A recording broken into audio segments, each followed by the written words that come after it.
মুসলমান যদি দুই গ্রুপে দুই ভাগে বিভক্ত হয়ে ঝগড়াঝাটি দ্বন্দ্ব কলহে লিপ্ত হয়ে পড়ে, মুসলিম শাসক এবং সাধারণ মুসলমানদের করণীয় কি? কোরআনুল কারীমের নির্দেশ হচ্ছে ফাসলিহু বাইনাহুমা, এই দুই গ্রুপের মধ্যে সুলহ করে দাও, সন্ধি করে দাও, মীমাংসা করে দাও। এ কাজ সাধারণ মুসলমান করে না, এই জন্যেই সাধারণ মুসলমানের কাছে কোরআনের এই নির্দেশনাটা স্পষ্ট নয়। তাহলে মুসলমানদের দুই গ্রুপে যদি বিবাদ হয়, দ্বন্দ্ব হয়, কলহ হয়, দায়িত্ব হচ্ছে সুলহ করে দেওয়া। আল্লাহ বলেছেন ফাসলিহু বাইনাহুমা, তাদের ভেতরে সুলহ করে দাও, সন্ধি করে দাও, মীমাংসা করে দাও। অনেকে আবার রাজনীতি শব্দটা শুনলেই তার কষ্ট হয়, খারাপ লাগে, লাগতেই পারে।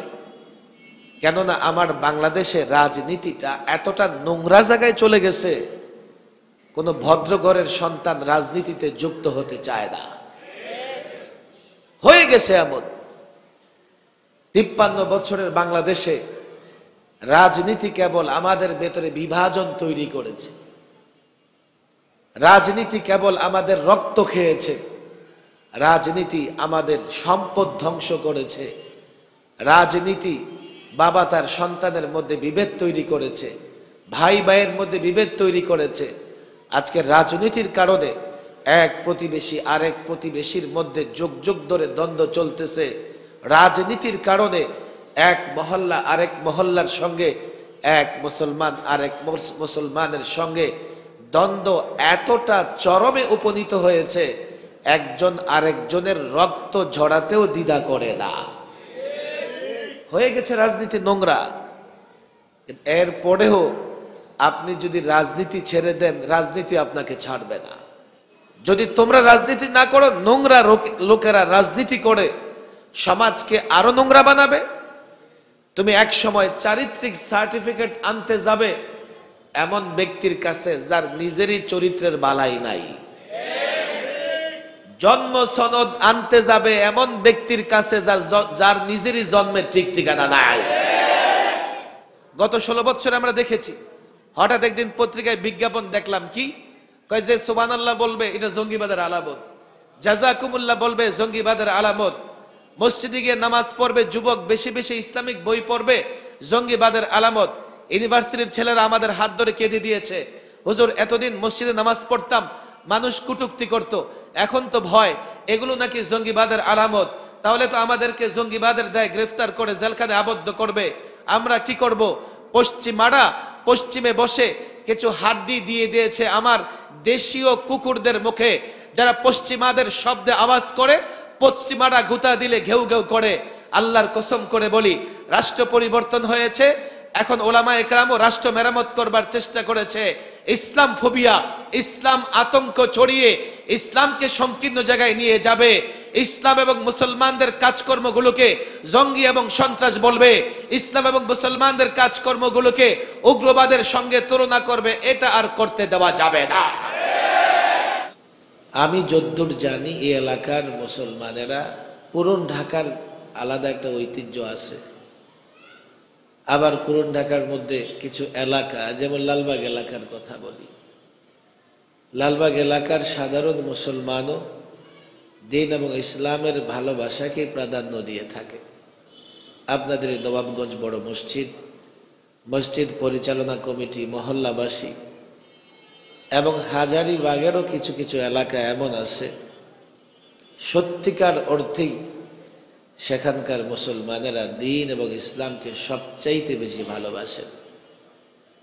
এই জন্যে গতানুগতিক যেহেতু মাহফিল নয়, 12টা-1টা পর্যন্ত মাহফিল চলবে না, এশা পর্যন্তই ধারাবাহিক আলোচনা হবে। এরপরে ছাত্রদের পাগড়ি প্রদান, ছাত্রদেরকে পুরস্কৃত করা, মাদ্রাসার জন্যে আপনাদের কাছ থেকে সহযোগিতা দেওয়া, লম্বা সময় মাহফিল চলবে না। এই জন্যে আমার অনুরোধ, দোকানপাট বন্ধ রেখে বাসা বাড়ি থেকে বের হয়ে সবাই মাহফিলে চলে আসে। আল্লাহ তাবারক ওয়া তাআলা এমন একটি আজিমুশ শান মাহফিলে এসে উপস্থিত হওয়ার ওলামাদের জবান থেকে আলোচনা শোনার তৌফিক দিয়েছেন, সেজন্য সকলেই অন্তর থেকে কালিমাতে শুকর আদায় করি, বলে আলহামদুলিল্লাহ। কোরআনুল কারীমের সূরাতুল হুজুরাত থেকে আমি একখানা আয়াত তেলাওয়াত করেছি। আমি মনে করি এই আয়াতের উপরে আলোচনা করা প্রাসঙ্গিক, প্রসঙ্গক্রমেই এখন এই আয়াতের উপরে আলোচনা করা লাগে। কেন এই আয়াত নিয়ে আলোচনা করা প্রাসঙ্গিক, প্রসঙ্গক্রমে কেন এই আয়াত নিয়ে আলোচনা করতে হবে? যদি আমরা আলোচনা শুনি, আমি বিস্তারিত ব্যাখ্যায় যাব না। এই আয়াতের অনুবাদটা এমন করে করবার চেষ্টা করব যাতে এর ব্যাখ্যা আমাদের বুঝে আসে। আমরা যদি এই আয়াতের অনুবাদ বা ব্যাখ্যা যেটুকু শুনলে বুঝে আসে শুনি, তখনই আমরা বুঝতে পারবো কেন এই আয়াত নিয়ে আলোচনা করা প্রাসঙ্গিক। কোরআনুল কারীম এমন এক গ্রন্থ আল্লাহ তাবারক ওয়া তাআলা আমাদের জন্য নাযিল করেছেন, আল্লাহর কালাম। আমরা চাইলে সময়ের সব সমস্যার সমাধান, সংক্ষিপ্ত হোক কিংবা বিস্তারিত, কোরআনুল কারীম থেকে তালাশ করে নিতে পারি। কোরআনেই সমস্ত সমস্যাগুলোর সমাধানে দিক নির্দেশনা দেওয়া হয়েছে, কিন্তু আফসোস মুসলমানেরা তাদের সমস্যাগুলোর সমাধান কল্পে খুব কমই কোরআনে কারীমের ধারস্থ হয়, কোরআনে কারীমে সমস্যার সমাধান তালাশ করে কোরআনে কারীমের দিকে রুজু হয়। ফলে এমন হয়েছে যে আমাদের সমস্যাগুলো দিন দিন জটিল থেকে জটিলতর হচ্ছে। সমস্যাগুলো যতটাই জটিল থেকে জটিলতর হচ্ছে, আমাদের সুখ শান্তি হারিয়ে আমরা অশান্তির অনলে দাউ দাউ করে জ্বলতেছি। অথচ এমন সমাধান কোরআন এবং সুন্নাহয় দেওয়া হয়েছে, কিয়ামত পর্যন্ত যত জটিল সমস্যায় আসুক না কেন, সমাধান যদি কোরআন সুন্নাহ থেকে নেওয়া হয়, নিমিষেই সংকট এবং সমস্যাগুলো দূর হয়ে যাবে। এত বড় নেয়ামত, এত বড় রহমত আমাদের কাছে থাকতেও আমরা সেদিকে ভ্রুক্ষেপ করে না। সাধারণত যারা মাহফিলগুলোতে আসে, মাশাআল্লাহ, ওনারা যথেষ্ট বিশ্বাসও করেন, মানার চেষ্টাও করেন। যাদেরকে আমরা কথাগুলো শোনাবো, ওনারা মাহফিলে আসতে চান না, মাহফিলে আসতে চান না। মাহফিলে না আসলে, ওলামায়ে কেরামের কথা না শুনলে, এক তো আমরা ওলামাদের ভুল বুঝবো, দ্বিতীয়ত ওলামাদের ভুল বুঝলেন, ওলামাদের কষ্ট দিলেন, আপনি তো সঠিক রাস্তা খুঁজে পাবেন না। আমি অনুরোধ করব, অন্তত মাহফিল যেহেতু এই নবাবগঞ্জ বড় মসজিদে হচ্ছে, এই মহল্লাবাসী যারা আছেন এই মোবারক মাহফিলে দ্রুত চলে আসবেন, দ্রুত এসে আসন নিয়ে বসে পড়বেন। কোরআনুল কারীমের আয়াতের বিস্তারিত ব্যাখ্যা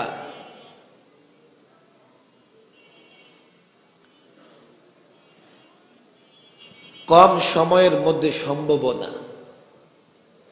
কোরআনুল কারীমের এই আয়াতে আল্লাহ তাবারক ওয়া তাআলা যে নির্দেশনা দিয়েছেন, ওয়া ইন তাইফাতান মিনাল মুমিনিনা ইখতাতালু, মুসলমানদের দুই গ্রুপ যদি ঝগড়া করে, মারামারি করে, দ্বন্দ্ব কলহ করে, তখন অন্য মুসলমানদের করণীয় কি, কিংবা মুসলিম শাসকের করণীয় কি?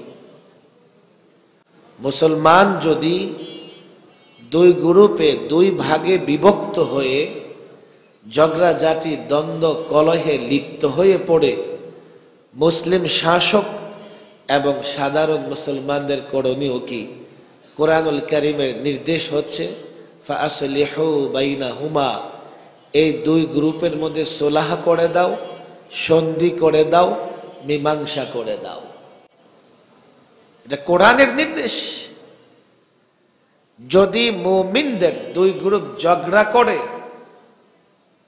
সাধারণ মুসলমান, তৃতীয় পক্ষ কিংবা শাসক গোষ্ঠী তাদের উপর ওয়াজিব হচ্ছে এই দুই মুসলমানের মধ্যে মীমাংসা করে দিতে হবে, সুলহ করে দিতে হবে। এই কাজ সাধারণ মুসলমান করে না, এই জন্যেই সাধারণ মুসলমানের কাছে কোরআনের এই নির্দেশনাটা স্পষ্ট নয়। না তারা কোরআনে কারিম পড়ে, না এই বিষয়ে কোরআনে কারিমের নির্দেশ কখনো জানবার চেষ্টা করেছে। ওলামায়ে কেরাম সাধ্য অনুযায়ী যদি কখনো মুসলমানদের দুই গ্রুপের মধ্যে ঝগড়াঝাটি দেখেছে, তারা চেষ্টা করেছে। একটা প্রসঙ্গ নিয়ে আসলে আলোচনা করাই লাগে।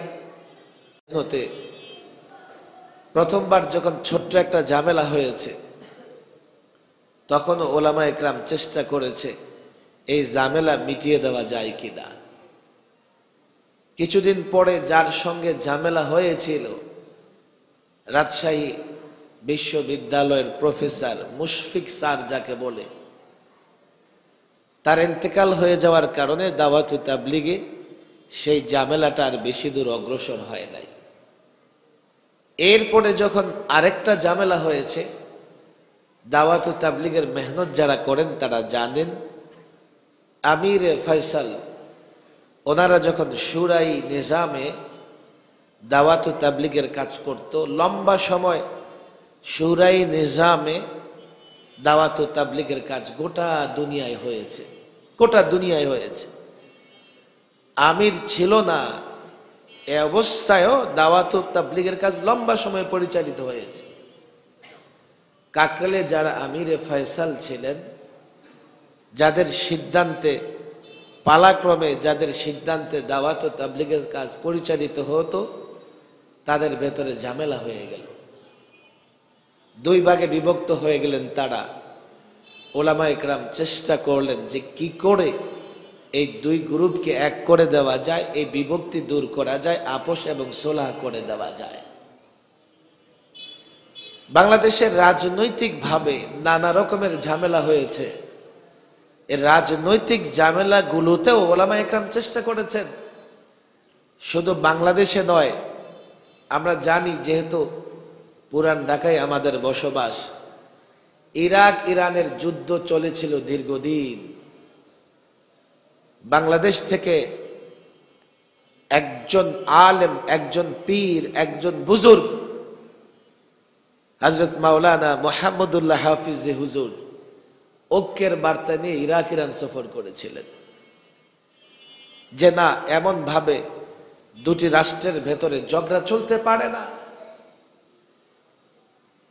বাংলাদেশের অনেক জায়গায় সামাজিক ভাবেও কিছু ঝগড়াঝাটি হয়, বিশেষ করে লালবাগ জামিয়া থেকে আল্লামা মুফতি আমিন রহিমাহুল্লাহ বাংলাদেশের অনেক প্রান্তে যখন মুসলমানদের দু গ্রুপে ঝগড়াঝাটি হয়েছে, নিজে উদ্যোগ নিয়ে মীমাংসা করবার চেষ্টা করেছেন।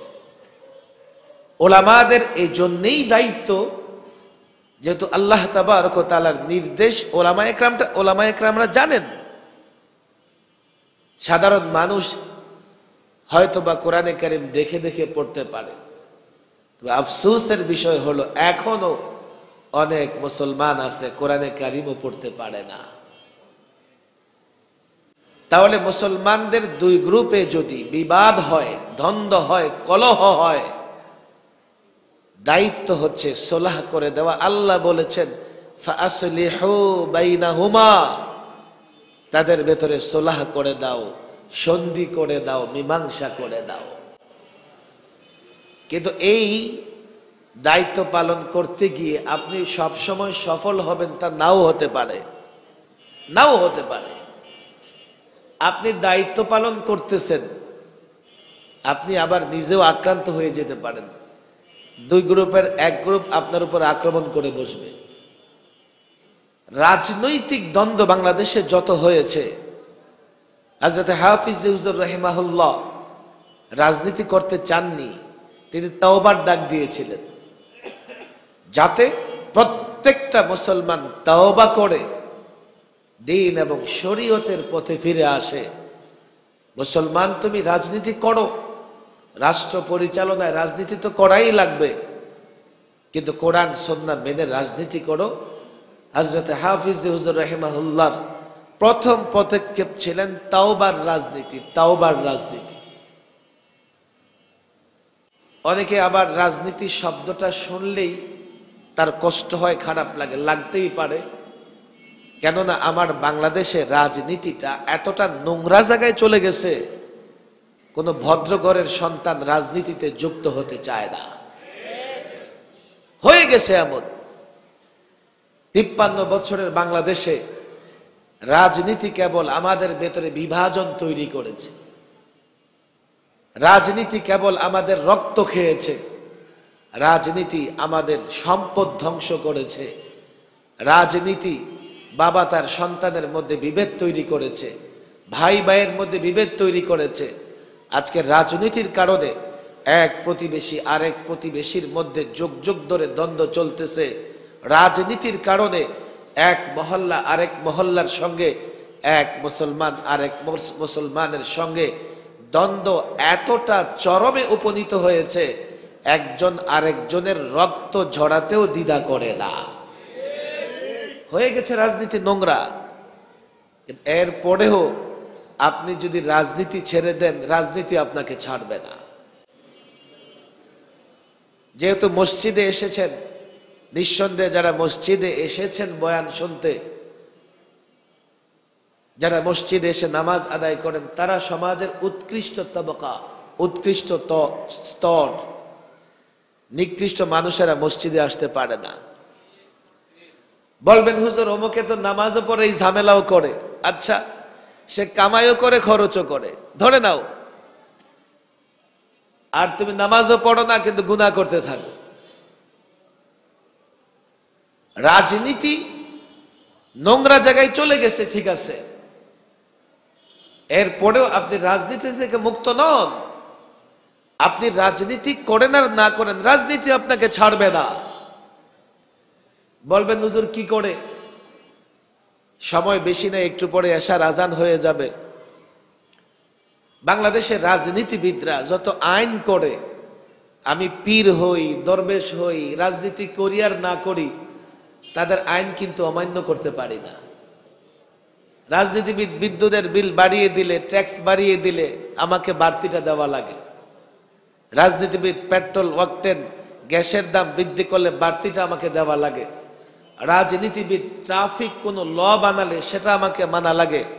রাজনীতিবিদ জমি রেজিস্ট্রি থেকে শুরু করে ক্রয় বিক্রয়, যেখানেই যে আইন করবেন সব মানা লাগে। এমনকি রাজনীতিবিদেরা যদি কোরআন সুন্নাহর বিরোধীও কোনো আইন করে ফেলে, আপনি অমান্য করলে আপনাকে হাত করা লাগিয়ে জেলের ভেতরে ঢুকিয়ে দেবে। একটা আইন নিয়ে গত 16 বছর আমি বারবার দংশিত হয়েছি। কি 18 বছরের কমে বিয়ে দেওয়া যাবে না নারীকে, আর পুরুষ বিয়ে করতে পারবে না 21 বছরের কমে। ফলে কি হয়েছে? বাংলাদেশে জিনা, ব্যভিচার, অবৈধ মেলামেশার দিকটা বেড়ে গিয়েছে। আমি সুফি হই, আলেম হই, পীর হই, দরবেশ হই, আমি এ আইন অমান্য করব? অনেক জায়গায় এমন হয়েছে, মেয়েকে বিয়ে দিয়ে বাবা জেলে গেছে। কেন? মেয়ের বয়স 18 পুরা হয় নাই। রাজনীতি করেন আর না করেন, রাজনীতি আপনাকে ছাড়বে না। আমি এই জন্য মসজিদে আসা মুসল্লি যুবকদের বলি, তোমরা রাজনীতি করো। যদি তোমরা রাজনীতি না করো, নোংরা লোকেরা রাজনীতি করে সমাজকে আরো নোংরা বানাবে। তুমি এক সময় চারিত্রিক সার্টিফিকেট আনতে যাবে এমন ব্যক্তির কাছে যার নিজেরই চরিত্রের বালাই নাই। জন্ম সনদ আনতে যাবে এমন ব্যক্তির কাছে যার নিজেরই জন্মের ঠিক ঠিকানা নাই। হয়েছে বাংলাদেশে। বক্তৃতা করতে গেছি, বাধা দিয়েছে। পরে খোঁজ খবর নিয়ে দেখলাম এমপি সাহেব ইয়াবা ব্যবসা করে।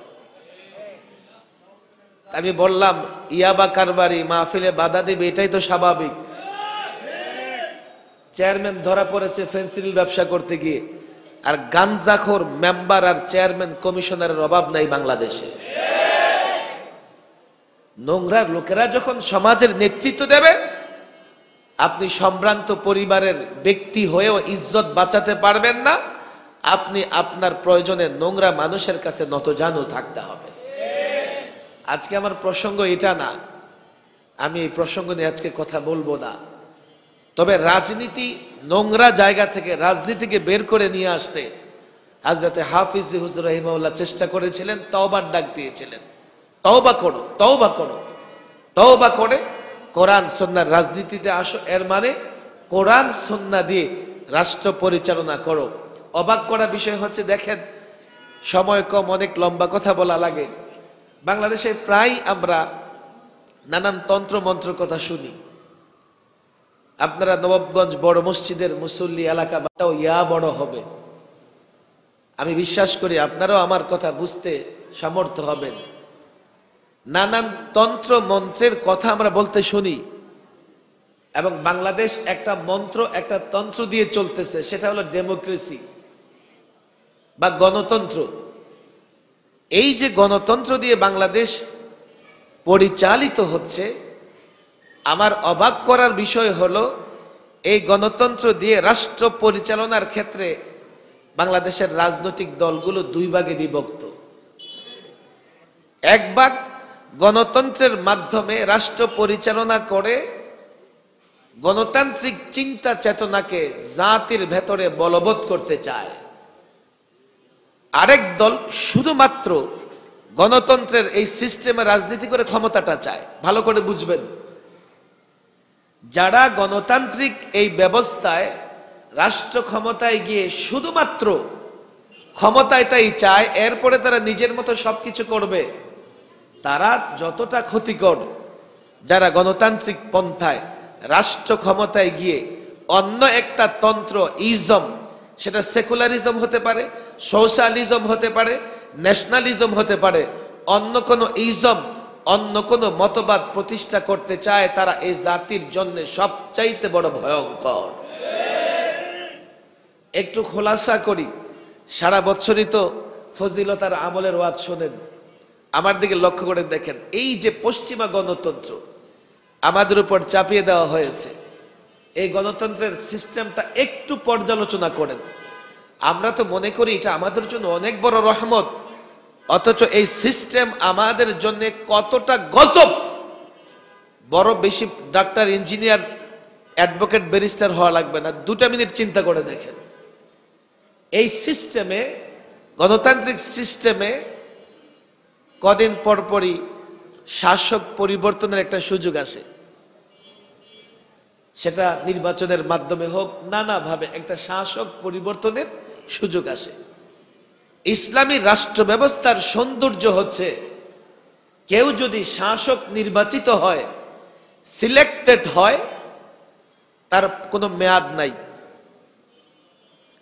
তার কোনো মেয়াদ নাই। এই দুটাকে একটু কম্পেয়ার করেন, একটার মেয়াদ 5 বছর, আরেকটার কোনো মেয়াদ নাই।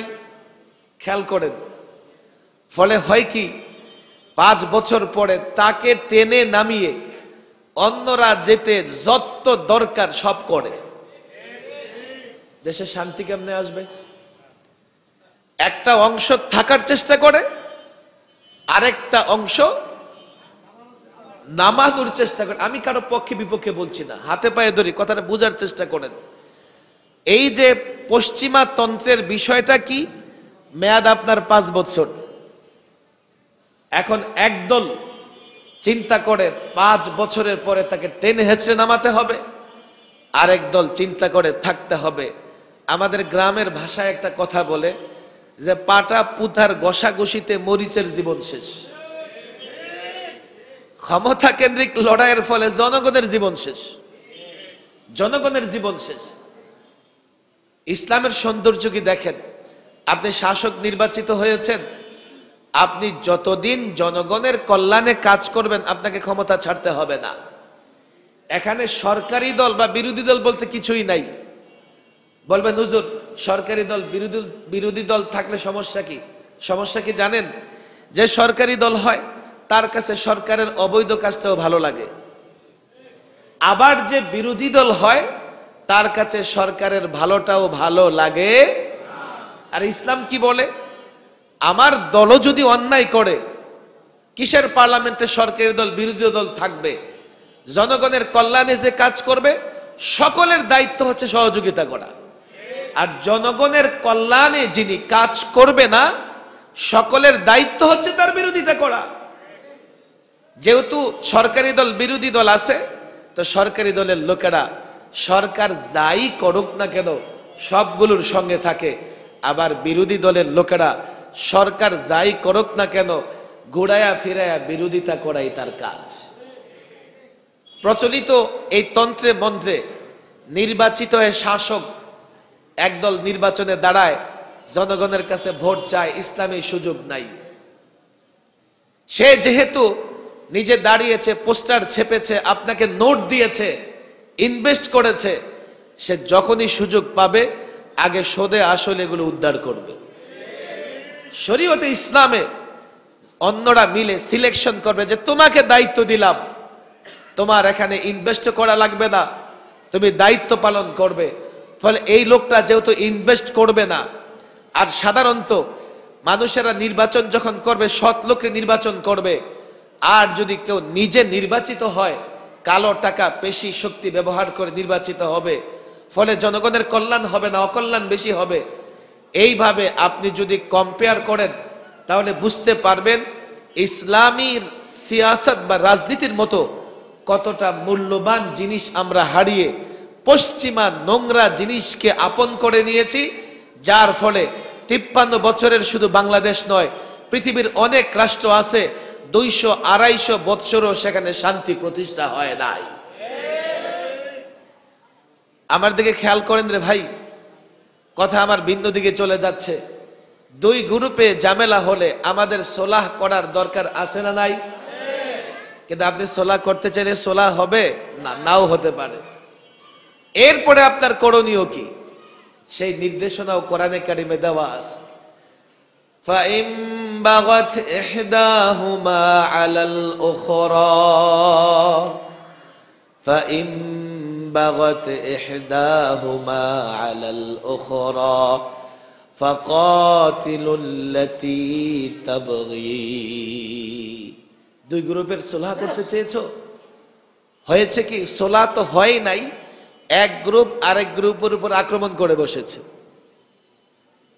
এক গ্রুপ আরেক গ্রুপের উপর আক্রমণ করে বসেছে।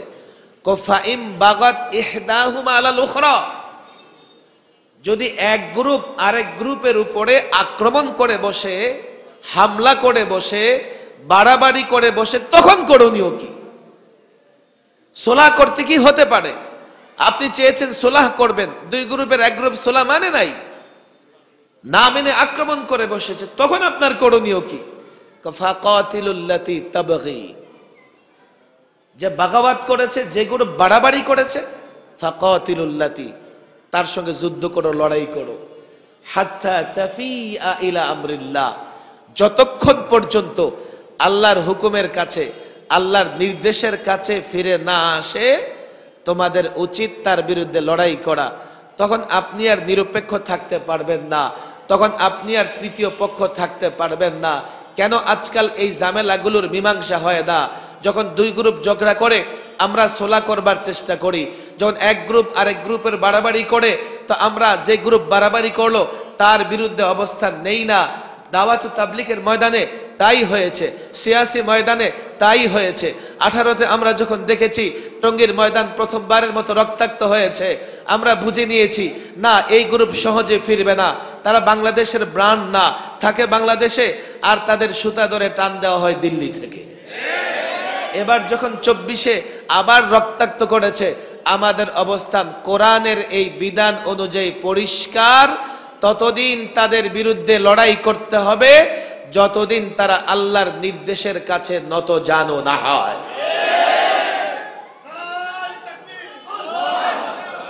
আমার কথাগুলো একটু খেয়াল করেন, দেখেন অপরাধের ধরন আছে। পৃথিবীতে সবচাইতে বড় অপরাধ হলো হত্যাকাণ্ড সংগঠিত করা। হত্যাকাণ্ড সংগঠিত করা সবচাইতে বড় অপরাধ। কোরআন এবং সুন্নাহয় হত্যার ব্যাপারে যেই নির্দেশনা এসেছে, আপনি যদি জানেন অবাক হবেন যে হুজুর এত বড় অপরাধ। কোরআনুল কারীমের এক আয়াতে এসেছে, ওমাই ইয়াকতুল মুমিনাম মুতাআম্মিদান ফাজাযাউহু জাহান্নাম ওয়া মান ইয়াকতুল মুমিনান মুতাআম্মিদান ফাজাযাউহু জাহান্নাম খালিদান ফিহা। কেউ যদি ইচ্ছাকৃত কোন মুমিনকে হত্যা করে, চারটা ভয়াবহ শাস্তি। এক, নাম তার ঠিকানা হবে জাহান্নাম, খালিদান ফিহা, সর্বদা থাকবে, এক নাম্বার শাস্তি। দুই, গদিবাল্লাহু আলাই, আল্লাহ তাবারক ওয়া তাআলা তার উপর অসন্তুষ্ট হবেন। কোন মুসলমান চায় যে আল্লাহ তার উপর অসন্তুষ্ট হোক? কিন্তু কেউ যদি কোন মুমিনকে ইচ্ছাকৃত হত্যা করে, আল্লাহ তার উপর অসন্তুষ্ট হবেন। তিন, ওয়া লাআনাহু, আল্লাহ তার উপর লানত করবেন। আল্লাহ লানত করবেন, চারটিখানি কথা। চার, ওয়া আ'আদ্দা লাহু আযাবান আযীমা, আল্লাহ তাবারক ওয়া তাআলা তার জন্য ভয়াবহ শাস্তি প্রস্তুত করে রেখেছেন। তাহলে একজন মুমিনকে ইচ্ছাকৃত হত্যা করলে এই চারটা বড় ধরনের শাস্তি হলে কত ভয়াবহ বড় ধরনের অপরাধ এটা! কোরআনুল কারীমে কাবিল এবং হাবিলের হত্যাকাণ্ডের ঘটনা এসেছে। কাবিল জুলমান অন্যায়ভাবে হাবিলকে হত্যা করে ফেলেছে। কোরআনুল কারীমের এক সূরা এক রুকুতে আল্লাহ তাবারক ওয়া তাআলা আলোচনা করবার পরে আল্লাহ একটা বিধান লিখে দিয়েছেন। কাতাবনা আলা বানি ইসরাঈল মান ক্বাতালা নাফসান বিগাইরি নাফস আও ফাসাদিন ফিল আরদ ফাকান্নামা ক্বাতালান নাস জামিআ। কি বিধান লিখে দিয়েছেন? মান ক্বাতালা নাফসান বিগাইরি নাফস, কেউ যদি কোনো ব্যক্তিকে হত্যা করে অন্যায়ভাবে, ফাকান্নামা ক্বাতালান নাস জামিআ, সে যেন সমস্ত মানুষকে হত্যা করে ফেলল। হাদিসের এক বর্ণনায় এসেছে, সিবাবুল মুসলিমি ফুসুকুন, কোন মুসলমানকে গালি দেওয়া অন্যায়, মারাত্মক অন্যায়। ওয়া কিতালুহু কুফর, এবং কোন মুসলমানকে হত্যা করা কুফর, কুফরি কাজ, কুফরি কাজ। বলবে হুজুর আমরা তো হত্যা করি নাই, আমরা শুধু মার্চ করে ময়দানে ঢুকেছি। আমরা তো হত্যা করি নাই, আমরা তো শুধু মার্চ করে ময়দানে ঢুকেছি। হাদিসে এসেছে, লাউ আন্না আহলাস সামাওয়াতি ওয়া আহলাল আরদ ইশতারাকু ফি দামিন ফাআকাব্বাহুমুল্লাহু ফিন্নার, একজন ব্যক্তি হত্যার পেছনে যদি জমিন আসমানের সমস্ত অধিবাসী জড়িত থাকে, ফাআকাব্বাহুমুল্লাহু ফিন্নার, প্রত্যেকটা ব্যক্তিকে আল্লাহ জাহান্নামে নিক্ষেপ করবে। আপনাদের মনে হবে হুজুর এক ব্যক্তিকে হত্যা করতে গিয়ে এত মানুষ লাগে নাকি? আরেক হাদিসে এসছে, ওয়ালাউ বিশিক্কি কালিমাতিন আও বিশাতরি কালিমাতিন, একটা বাক্য দিয়ে যদি, একটা শব্দ দিয়ে, আধা শব্দ দিয়ে, স্লোগান দিয়ে সাথে হেঁটে তাকে শক্তিশালী করেছে, এমনও যদি হয়, সেও হত্যাকাণ্ডের দায় নিতে হবে, জাহান্নাম থেকে বাঁচতে পারবে না। আজকে দাওয়াত ও তাবলীগের মেহনতে, দাওয়াত ও তাবলীগের মেহনত সবচাইতে নিরীহ মানুষের কাজ। আমরা কি দেখেছি? দাওয়াত ও তাবলীগের মেহনতে বের হয়, নিজেরটা খেয়ে নিজেরটা পড়ে। কেউ যদি বকা দেয় পাল্টা বকা দেয় না, কেউ যদি আঘাত করে তার হাত ধরে ফেলে, ভাই আপনি কি ব্যথা পেয়েছেন? এমন একটা দাওয়াত ও তাবলীগের নিরীহ কাজে হত্যাকারী কোত্থেকে প্রবেশ করল? তারা কখনো দাওয়াত ও তাবলীগের জিম্মাদার হতে পারে না। তারা মূলত দাওয়াত ও তাবলীগের নামে দাওয়াত ও তাবলীগের কাজকে নষ্ট করতে চায়। এই জন্য আমি সাধারণ দাওয়াত ও তাবলীগের সাথীদের বলি, ভাইরে এতদিন আপনারা বুঝেন নাই, হত্যাকারীদের সঙ্গ নিয়েছেন, আপনাদের কাছে কোরআনের নির্দেশনা তুলে ধরলাম, যদি এখনো হত্যাকারীদের সঙ্গ দেন আপনাকেও হত্যার দায় নিতে হবে, দুনিয়াতেও নিতে হবে, আখিরাতেও নিতে হবে।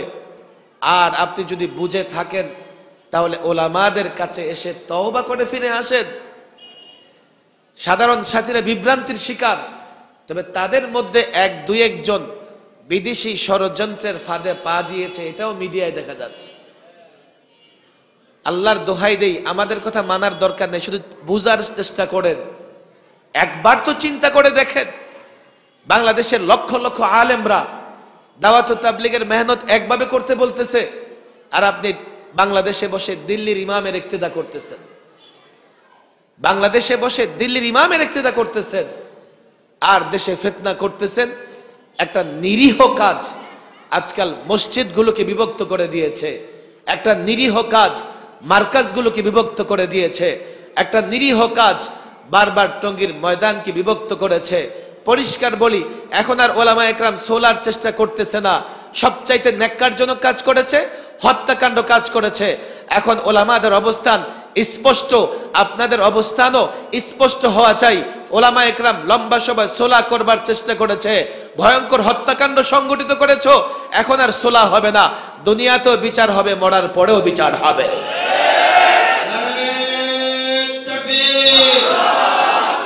ইসলামের শত্রুরা, ইসলামের শত্রুরা, ওলামায়ে কেরাম যেখানে আমরা আছি সেখানে নারায়ে তাকবীর। কোরআন সেই নির্দেশনাও দিয়ে দিয়েছে, ফাইন ফাআত, ফাইন ফাআত, এখন যদি তারা রুজু করে, এখন যদি তারা ফিরে আসে, আমরা বাড়াবাড়ি করব না, ফাআসলিহু বাইনাহুম, আমরা আবার সোলা করে দেব বিল আদল। এখনো যদি তারা ফিরে আসে, আমরা প্রতিশোধ পরায়ণ বা হিংসা পরায়ণ নই। কোরআনের তৃতীয় নির্দেশনা ফাইন ফাআত, এর পরেও যদি তারা ফিরে আসে, ফাআসলিহু বাইনাহুমা বিল আদলে, আল্লাহ বলছেন তারপরেও তোমরা ন্যায়সঙ্গতভাবে ফয়সালা করে দাও। ওয়া আকসিতু, ওয়া আকসিতু, ন্যায়সঙ্গতভাবে এবং ন্যায় ইনসাফের ভিত্তিতে তাদের ভেতরে সুলহ করে দাও। কেন? ইন্নাল্লাহা ইউহিব্বুল মুকসিতিন, যে ন্যায় এবং ইনসাফ করে তাকে আল্লাহ পছন্দ করেন। কথা ঠিক না বেঠিক? আমি আপনাদের বলি, দেখেন পুরান ঢাকায় ওলামা একরাম বা আপনারা যারা আছেন, এখানে নানা রকমের ঝামেলাও আছে। আমরা লালবাগ শাহী মসজিদ, লালবাগ মাদ্রাসা থেকে চেষ্টা করতেছি পুরান ঢাকার সমস্ত দিনদার শ্রেণীদের সঙ্গে একটা সম্পর্ক রেখে চলতে, কিন্তু আপনারা তো আমাদের মানতে হবে, আপনারা তো ওলামাদের নির্দেশনা মানতে হবে। যদি মনে করেন ওলামাদের কোনো কথা বুঝে আসতেছে না, আসেন ওলামাদের কাছে। যদি মনে করেন ওলামাদের কোনো কথা ভুল হয়েছে, আপনি সেই ভুল ধরতে পারবেন না। ডাক্তার কত বড় ডাক্তার, আরেক ডাক্তার ছাড়া কেউ বুঝে না। ইঞ্জিনিয়ার কত বড় ইঞ্জিনিয়ার, আরেক ইঞ্জিনিয়ার ছাড়া কেউ বুঝে না। ব্যারিস্টার কত বড় ব্যারিস্টার, আরেক ব্যারিস্টার ছাড়া বুঝে না। তবে মাওলানা আল আমিন আজাদ সাহেব যা বলতেছিলেন, একদল তো এতটা ওলামা বিদ্বেষী হয়ে গেছে, ওরা ওদের সঙ্গে আলেমদের নিতে চায়, আলেমদের সঙ্গে যেতে চায় না। অথচ কোরআনের নির্দেশ হচ্ছে তোমরা আলেমদের অনুসরণ করো। ফাসআলু আহলা যিকর, এক আয়াত। আরেক আয়াতে আসছে আতিউল্লাহ ওয়া আতিউর রাসূল ওয়া উলিল আমরি মিনকুম, আল্লাহর অনুসরণ করো, রসুলের অনুসরণ করো, ওলামাদের অনুসরণ করো। আর তারা বলে কি আলেমরা আমাদের সঙ্গে আছে, এটা শয়তানের ধোঁকা। আরে আলেমের চোখে কোরআনের আলো আছে, কারো হাতে যদি টর্চ লাইট থাকে অন্ধকার রাতেও পথ চলতে পারবে। আলেমের চোখে কোরআনের আলো আছে, ফিতনার যুগেও সিরাতে মুস্তাকিমে চলতে পারবে। আর কারো চোখে যদি কোরআনের আলো না থাকে, যেমন কারো হাতে যদি টর্চ লাইট না থাকে, অন্ধকারে পথ চলতে গেলে ড্রেনে পড়ে যাবে, খাদা খন্দকে পড়ে যাবে, গর্তে পড়ে যাবে, ময়লায় পা দিয়ে পড়বে, সে নিজেও বিপদগামী হবে, এই ব্যক্তির যারা অনুসরণ করে তারাও বিপদগামী হবে। ওলামাদের নির্দেশ মানা, অনুসরণ করার কথা কোরআন বলে দিয়েছে। আর তারা বলে কি আমাদের সঙ্গে আলেম আছে, এটা শয়তানের ধোঁকা। আফসোসের বিষয় হলো, দেখেন আমি একজন মৌলভী সাহেব, আমি যখন অসুস্থ হই ডাক্তারের কাছে যাই কি যাই না? আচ্ছা, ডাক্তার সাহেবের যখন বাড়ি নির্মাণের প্রয়োজন হয়, উনি ইঞ্জিনিয়ারের কাছে যান কি যান না? আবার ইঞ্জিনিয়ার সাহেবের যদি মামলা মোকদ্দমা লড়ার প্রয়োজন হয়, অ্যাডভোকেট ব্যারিস্টারের শরণাপন্ন হন কি হন না? আফসোসের বিষয় হলো আজকাল একদল মানুষ আছে দ্বীনি বিষয়ে আলেমদের শরণাপন্ন হয় না। এক্ষেত্রে বড় ধোঁকা কি জানেন? সে মনে করে আমি একটা বড় চেয়ারে বসি, বড় পদের অধিকারী, মৌলবীর কাছে কেন যাব?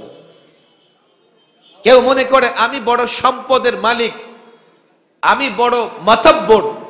আরে ভাই, আপনি যেই হন, আপনি তো আলেম না।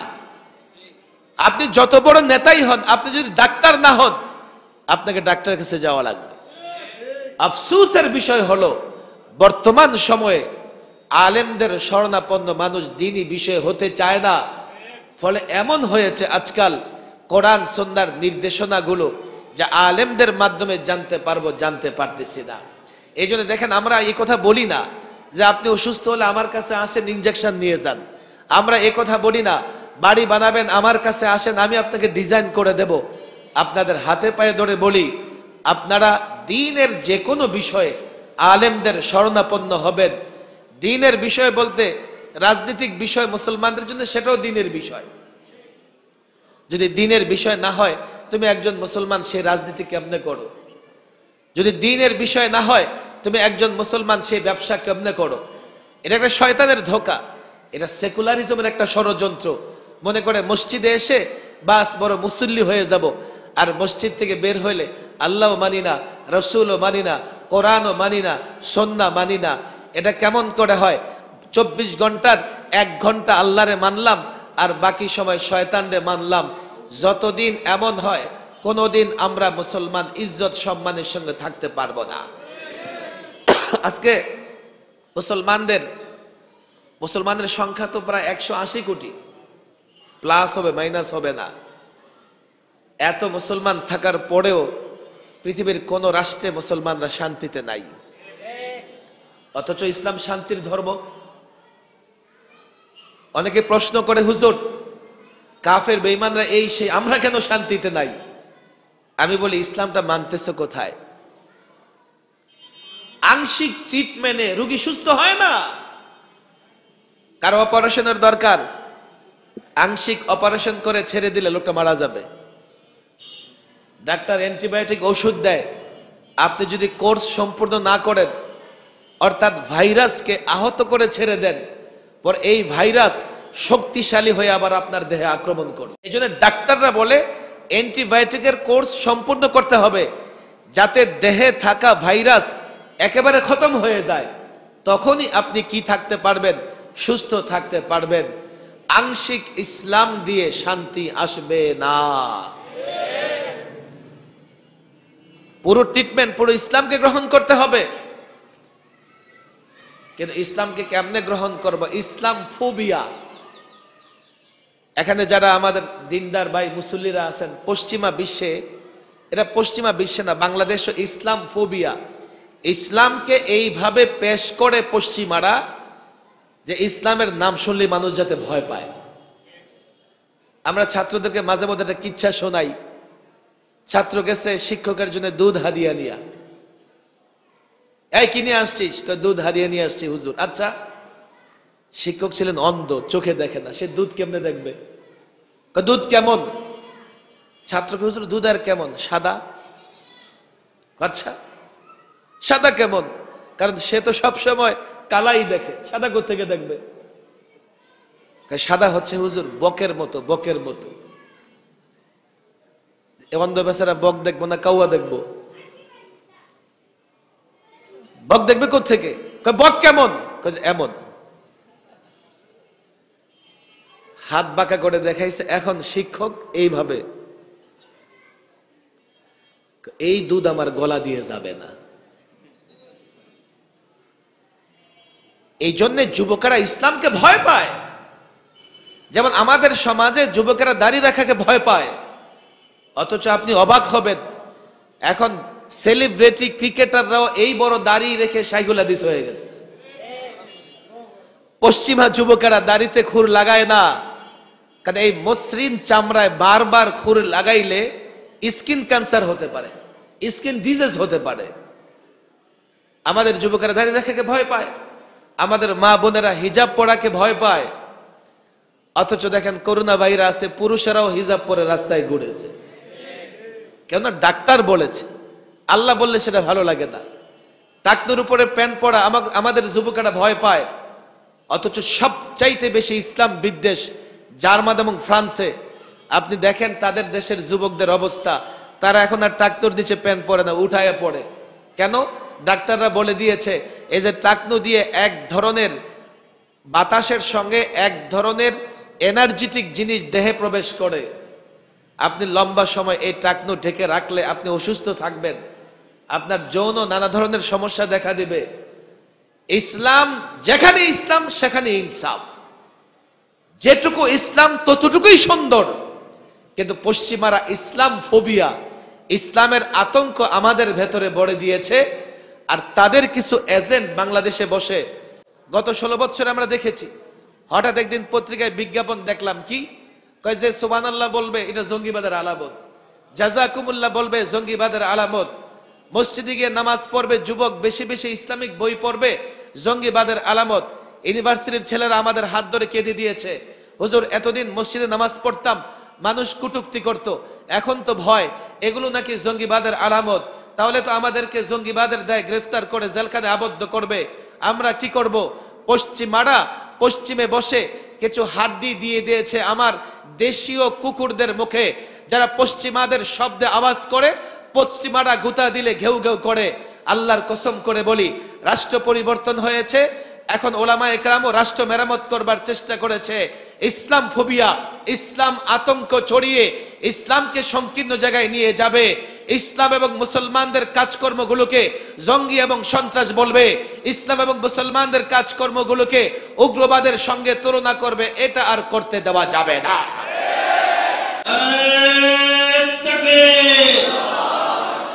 পশ্চিমাদের দালালেরা হুঁশিয়ার সাবধান।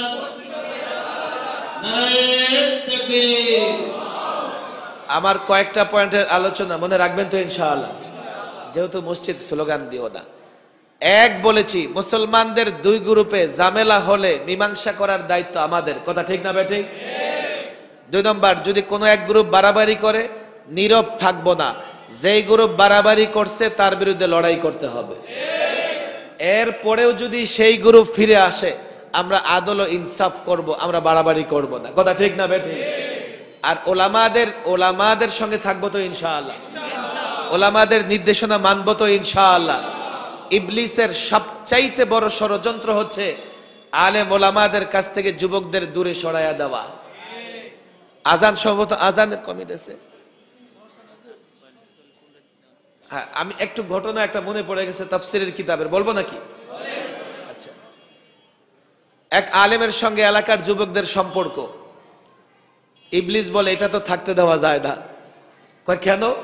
কই যুবকের সকালে মক্তবে যাইতে দেই নাই, এই যুবকের মাদ্রাসায় পড়তে দেই নাই, এখন দেখি মৌলবীর সঙ্গে যোগাযোগ রেখে ইসলামের উপরে চলতেছে। ঠেকাও ওরে ঠেকাও, এ যাও 4-5টা চেলা চামুন্ডারে পাঠাই দিছে, যাও আলেম আর যুবকের সম্পর্ক নষ্ট করে দাও।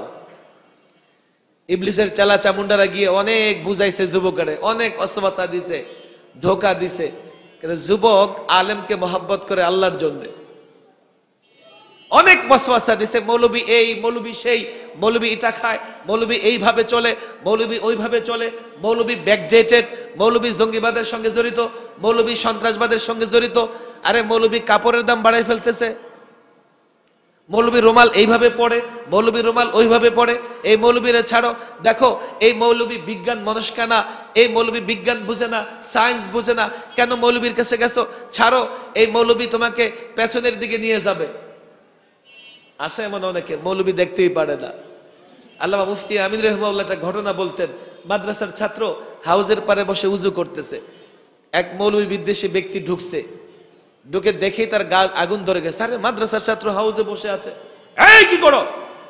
ধমক। কি করুম? দেখেন না উজু করতেছি। কোনো কাজ আছে খায়া দেয়া? কেন, এটাই আমাদের কাজ, উজু করুম নামাজ পড়ুক। আচ্ছা বলো দেখি এ হাউজে কয় বালতি পানি আছে? আমাদের কম বেশি সবার বাড়িতে হাউজ আছে না নাই? কেউ বলতে পারবেন আপনার হাউজে কয় বালতি পানি আছে? এখানে আজান হইতেছে, আজানের জবাব দিই, সকলে আজানের জবাব দিই।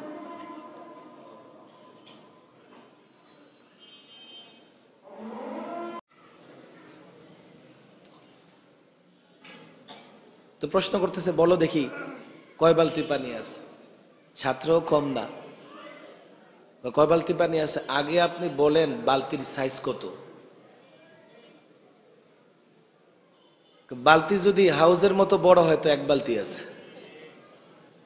বালতি যদি হাউজের অর্ধেক হয় তো 2 বালতি আছে, বালতি যদি হাউজের 3 ভাগের 1 ভাগ হয় 3 বালতি আছে, বালতি যদি হাউজের 4 ভাগের 1 ভাগ হয় 4 বালতি আছে। এবার আপনি বালতি নেন, মেপে নেন, বালতি সাইজ অনুযায়ী আপনি মাইপে নেন। আমার এই সময় নেই পানি মাপার। আলেমদের সঙ্গে সম্পর্ক ছিন্ন করতে চায় মিস্টার ইবলিস। এই চেলা চামুন্ডার আর পারলো না, ইবলিস ধমকাইছে, এই কি করছিস, পারস নাই? কয় না পারি নাই। সম্পর্কে এমন, এই যুবক মৌলবীরে ছাড়বে না। বহু মৌলবীর চাল চলন, হাঁটা চলা সব এই যুবকের সামনে উল্লেখ করে দেখছি। কোনোভাবে এমনকি এটাও বলছি, আরে মৌলবীর চেহারা কত কালো, কালো মৌলবীর পিছন পড়ছিস, কাজ হয় না। ইবলিসকে তোরা পারবি না, আমি আগেই জানতাম, আমি নিজে যাই। এবার ইবলিস গিয়ে যুবকরে বলতেছে, যুবক এই যে মৌলবী তোমার মাথাটা নষ্ট করছে। কেমনে নষ্ট করছে? কত রকমের কথা কয়, জান্নাত আছে, আমল না করলে জাহান্নামে যাওয়া লাগবে, নামাজ পড়লে জান্নাতে যাবে, কত রকমের এগুলো আছে কোথাও। আবার কি বলে, তোমার আল্লাহ নাকি সবই করতে পারে। কি করতে পারে তোমার আল্লাহ? তুমি দোকানদারি করলে খাও, কৃষি কাজ করলে খাও, কই তোমার আল্লাহ তো কিছুই করতে দেখি না, সব তো তুমি নিজেই করো। আবার বলে কি সব করতে পারে তোমার আল্লাহ। তো যুবককে, কেন আল্লাহ সব করতে পারে? ইবলিস কই তাই নাকি? ট্যাবলেট ঠিকই তোমাকে খাওয়াইছে। আচ্ছা বলো, তোমার আল্লাহ একটা ডিমের ভেতরে এই গোটা পৃথিবী ঢুকাইতে পারবে কিনা? যুবকের মাথা গেছে গরমে, হায় হায়, একটা ডিমের ভেতরে একটা মুষ্টি ঢুকবে না, একটা বিল্ডিং ঢুকবে না, গোটা পৃথিবী। আল্লাহর কুদরত নয়, তার দৃষ্টি চলে গেছে সম্ভব অসম্ভবের দিকে। কিভাবে সম্ভব, এদিকে তার খেয়াল চলে গেছে। মিস্টার ইবলিস বলে, যাও, কাজ হয়ে গেছে। আল্লাহর কুদরত সম্পর্কে তোমার ভেতরে সন্দেহ তৈরি হয়েছে, যাও, শেষ। এবার ইবলিস গেছে আলেমের কাছে, এই মৌলভী সাহেব, এই যে যুবকদের মাথা নষ্ট করতেছেন নানা রকমের বক্তৃতা করে, আচ্ছা বলেন দেখি, আপনি তো খুব বলেন আপনার আল্লাহ সব করে সব পারে, আপনার আল্লাহ একটা ডিমের ভেতরে গোটা পৃথিবী ঢুকাইতে পারবে কিনা? মৌলভী সাহেব যখনই সে এই কথা বলছে আপনার আল্লাহ, তো মৌলভী বুঝে গেছে এটা মিস্টার ইবলিস। অনেক যুবকেরা আছে না, হুজুর আপনার ইসলামে কি এটা আছে? ইসলাম মৌলভীর বাপের। ইসলাম যতটা তোমার ততটা মৌলভী। যারা এই ধরনের প্রশ্ন করবে বুঝবেন ভেতরে শয়তানি আছে। আলেম বলে হ্যাঁ পারবে। ইবলিস এমন মাথায় হাত দিয়ে বলে, দেখো মৌলভীরা অন্যের বাড়ি খায়, কাপড়ের দাম বাড়ায়, বলে কি ডিমের ভেতরে বলে আল্লাহ গোটা দুনিয়া ঢুকাই দিতে পারবে। ওরা তো আমাদের বলে কি জানেন, আমরা ব্যাকডেটেড, আমরা প্রগতিশীল না, ওরা বলে প্রগতিশীল। মৌলভী বলে কি? আলেম শুধু একটা আয়াত তেলাওয়াত করে শোনাই দিলেন, জানে তো এটা মিশরা ইবলিস। ইন্নামা আমরুহু ইযা আরাদা শাইআ আইয়াকুলা লাহু কুন ফায়াকুন। আল্লাহ যখন কোনো কিছু করতে চান তো শুধু বলেন কুন, হও, ফায়াকুন, তা সঙ্গে সঙ্গে হয়ে যায়। আজকে সকালে আমি কক্সবাজার থেকে ফ্লাইটে ঢাকায় আসছি, 8টার ফ্লাইট 12টায় ছাড়ছে, প্রচন্ড কুয়াশা। রানওয়ে থেকে যখন ফ্লাইট টেক অফ করে কিচ্ছু দেখা যায় না, কোথায় যাইতেছে। একটু পরে কুয়াশা ভেদ করে যখন 12,000 ফিট উপরে চলে গেছে, তখন ফ্লাইট থেকে জানালা দিয়ে দেখা যায় নিচে কুয়াশা, কিন্তু সেখানে আর কুয়াশা নাই। আমি নিজেরে প্রশ্ন করলাম বারবার, হায় পৃথিবী, কত ছোট্ট একটা জায়গা দেখো। আল্লাহ মেঘমালা কতটুকু থাকবে জায়গা ঠিক করে দিছে, যে এতটুকু মেঘমালা থাকবে, এর উপরে যেতে পারবা না। কুয়াশা কতটা দূর পর্যন্ত থাকবে এটা আল্লাহ ঠিক করে দিয়েছে। কুয়াশা পর্যন্ত আল্লাহর নির্দেশ অমান্য করতে পারে না। না হলে এই কুয়াশাগুলো এই 10,000 ফিট পর্যন্ত থেমে গেল কেন, আর উপরে কেন যায় না? কুয়াশা পর্যন্ত আল্লাহর নির্দেশ অমান্য করতে পারে না। সেই আল্লাহ সব পারেন, আমাদের বুঝে আসলেও পারেন, না আসলেও পারেন, মূল কথা হচ্ছে ওলামাদের সঙ্গে সম্পর্ক ছিন্ন করা যাবে না। এটা ইবলিসের ষড়যন্ত্র। আর ওলামা তৈরি হয় মাদ্রাসা থেকে, কথা ঠিক না বেঠিক? না ক্লাব থেকে তৈরি হয়? ওলামা তৈরি হয় কোত্থেকে? এই জন্য এই মাদ্রাসাগুলোর সাথে মহাব্বত রাখবেন। আমাদের ত্রুটি আছে, যদি ব্যক্তিগতভাবে মনে করেন সাকত সাহেব উনি সঠিক না, আমাকে ছেড়ে দেন, কোনো সমস্যা নাই। কিন্তু জামাতে ওলামা, ওলামা থেকে বিচ্ছিন্ন হবেন না। যেমন এক ডাক্তার ভুল করলে আমরা কিন্তু এরপর দিন থেকে অসুস্থ হলে ইঞ্জিনিয়ারের কাছে যাই না, খোঁজ খবর নিয়ে আরেক ডাক্তারের কাছে যাই। কোন আলেম ভুল করতেই পারে, আলেম মাসুম না, কিন্তু আলেমের ভুলটা আপনি দেখবেন না। আলেম ভুলও করতে পারে, তওবা কেমনে করে সেটাও জানে। তারপরেও এক আলেমকে ছেড়ে দরকার অন্য আলেমের কাছে যান। ওলামাদের বিরোধিতা করলে হকের উপরে থাকতে পারবেন না। ওলামাদের বিরোধিতা না করে জামাতে ওলামা কোনোদিন হক থেকে বিচ্যুত হবে না। কিয়ামত পর্যন্ত নায়েবে নবী ওয়ারাসাতুল আম্বিয়া হিসেবে এই ওলামায়ে কেরামি দ্বীনের দাওয়াত, তাবলীগ, জিহাদ, সিয়াসত সমস্ত কাজ পরিচালনা করবে। আমরা ওলামাদের সহযোগী হব তো ইনশাআল্লাহ। আল্লাহ তাবারক ওয়া তাআলা তৌফিক দান করুন। ওয়া মা তৌফিকি ইল্লা বিল্লাহ ওয়া মা আলাইনা ইল্লাল বালাগ।